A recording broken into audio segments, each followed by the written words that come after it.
দেখুন, দুর্বাঘাস বা মোদক তো সবাই অর্পণ করে, কিন্তু আপনি কি জানেন গণেশ চতুর্থীতে ১ টাকার একটি কয়েন দিয়ে এমন এক গোপন টোটকা করা যায় যা আপনার বন্ধ ভাগ্যের দরজা কিন্তু খুলে দিতে পারে। গণেশ চতুর্থীর দিন পরিষ্কার একটি ১ টাকার ছোট্ট কয়েন নিয়ে নিন এবং একটি গোটা সুপুরি সংগ্রহ করে নিন।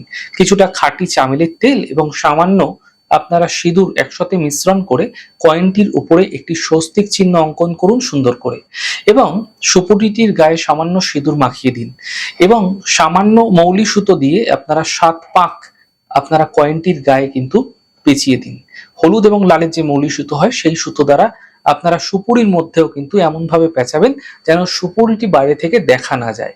পেঁচানো হয়ে গেলে আপনারা সুপুরি এবং মৌলি সুতোটি ভগবান গণপতির ডান পায়ের অর্থাৎ ডান চরণে আপনারা সেই গণেশ চতুর্থীর দিন সকালবেলা অর্পণ করুন এবং বলুন ওম গং গণপত্যয় নমঃ। ১০৮ বার এই মন্ত্রের জপ করবেন, মালাতে জপ করতে পারেন অথবা হাতেও করজপ করতে পারেন।